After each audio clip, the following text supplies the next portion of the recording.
Let me give you a little bit about my life so far so you know how I got to where I am. First, I was born, okay, and then I grew up. I went to school at the University of Illinois, 4 years. You think I learned a heck of a lot in my 4 years at the University of Illinois? I learned how to drink beer. I learned how to chase women.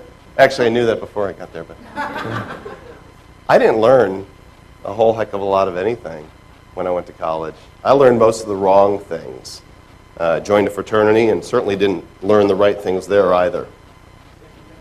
But I can spell educated, so I got that much going for me. Then I became a DJ. How many of you are surprised to hear that? Spinning stacks of stacks and hot, hot wax. WPGU Rock 107.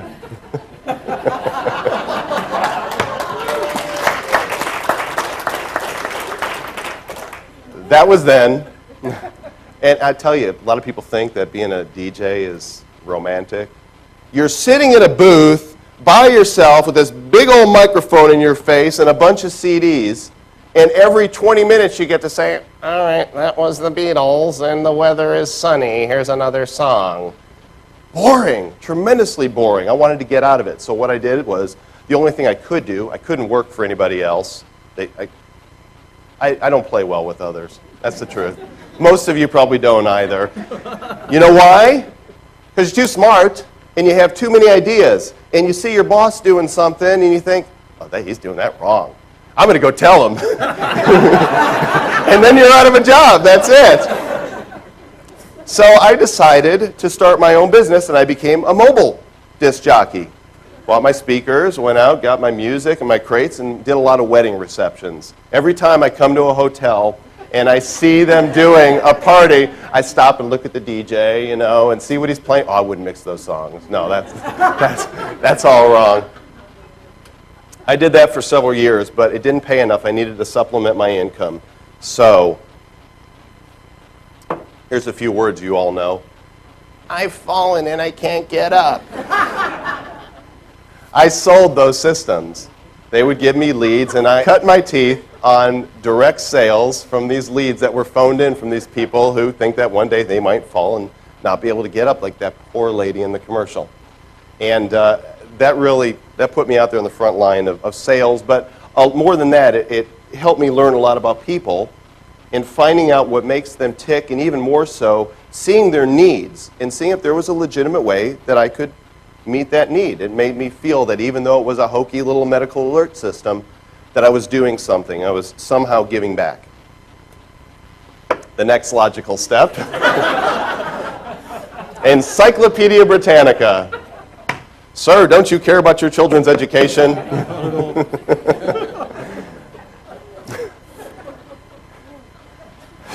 A lot of great training took place at EB, and of course they eventually laid off their whole sales force. Who knows why? The internet and CD-ROMs you could buy. I used to sell a $2,600 set of books. Nice, padded leather, beautiful. Ooh, would you like to touch it? Now you can buy the Britannica on CD-ROM for about $30 or so, and if you go on eBay, maybe $10, the whole stinking encyclopedia. Now I gotta say, there's still nothing that matches the feel of a book. Right? Am I right? Am I right? Something you could put your hands on, you know, something about sitting at the computer using it that's, I don't know, it's different. So I did that for a time, and then I got promoted.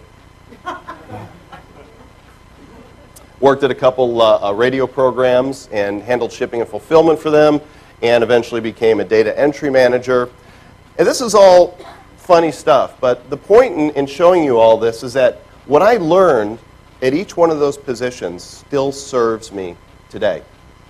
I don't believe there are any wasted experiences in our lives. Not a one, whether they're blessings or at the time they seem like curses. We can use everything that we have learned, our accumulated experience, and somehow you never would have thought that that thing would have mattered, but it comes back up. Especially now, running my own business, what I'm doing, I find more and more of these things come in handy. In 1995, I launched my first website.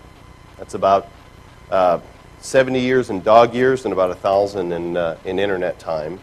And it's called worldvillage.com. World Village was designed to be a family-friendly alternative to a lot of the garbage that was then proliferating the internet. Did it stop the garbage? No, there's even more today. But I like to think that we did something good. We were doing software reviews and articles and clean chat rooms, things from a family-friendly perspective. So I set out to earn a lot of money with banner ads and that type of thing. You should have seen our business plan. We thought we were just going to be raking it in. Turns out they weren't exactly banging down our doors. That's how I got my start. In 1996, I partnered with a guy at USC who was a programmer, and he had created a rudimentary version of a game room where you could play hearts, chess, checkers, spades, backgammon against other people in real time on the internet. In 1996, this was pretty revolutionary. Tried to sell the thing, didn't have any luck selling it on my own, and one day I received an email from a little company called Yahoo! They said they were interested. I promise I won't sing again. That'll be the last time. They said they were interested in perhaps partnering. So the first time I actually came out to the Bay Area was in 1996 when Yahoo brought me out to San Jose, and I got to go to their offices and see the cute little purple cars with the yellow lettering. And they insulted me, basically. They didn't want to give me anything for it, and so I said no, and then I went home, and they called me back and said, well, how about this? Anyway, today it's Yahoo Games. And if who's sat at a Yahoo game table before? Okay, if you've ever sat down at them, you see they've got these little avatars. You can scroll through them and pick. See anybody familiar on that page? There I am. I got immortalized in Yahoo. They got the hair color wrong, but glasses and goatees. So if you go play at Yahoo Games now, it's free. You sit down and you can be me for a few minutes. In 1999, I moved forward with my content. I had really gotten into online shopping. Believe it or not, there's a lot of men that do online shopping. And back then, this was the heyday. Companies were offering $10 off your first purchase of $10 or more. Drugstore.com, Pets.com, Staples.com. Remember the sock puppet, the Pets.com? That's the only thing that still exists of Pets.com today, and it was bought by some chintzy insurance company. It's pretty scary, actually, that he survived. Dealofday.com was a result of my interest in shopping online. I thought, well, if I'm interested in all these coupons and saving money online, why don't I create a website and a community where people can come and find the latest coupons from all these online merchants? And so Deal of Day was created. Up in the left-hand corner, that's Hopper the Shopper. And she's our little mascot, and she's got coupons coming out of her pouch. I thought it was clever at the time. I've had a hard time branding her, actually. But this site was then in the heyday of the internet. So what happened? Everybody in the internet was living the high life. Fancy office buildings, huge staffs, company parties without any regard for how much they were costing. Extravagance and opulence were the order of the day. And that was because back then, before the bust, venture capitalists were throwing ridiculous amounts of money. Ridiculous. Anything with a .com. Monkeyunderwear.com sounds like a plan. How much can we give you for that? How many millions do you need? Well, obviously, that couldn't sustain itself. There it is. They say a picture says what? 1,000 words. I think that tells a lot more than that. When that bust hit, most businesses had to lay off just about everybody. All those fancy office buildings, they were for rent again. No more big parties. I had to lay off everybody but one person, myself.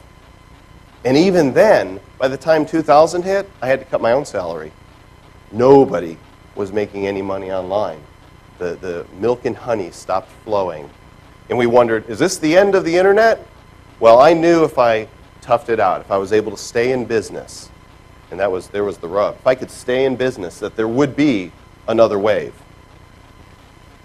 This is what happened before. Poor business models, abundant venture capital, and mega hype equals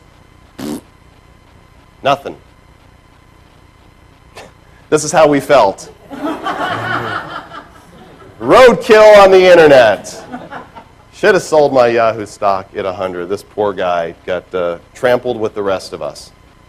Okay, here's new internet math, because it's come around. Now what we have are solid business models, and we have real opportunity. The profits that are being made online now, this is real money. This is not funny money anymore. This is not venture capitalists putting money where it doesn't need to go. These are profitable companies that are making money.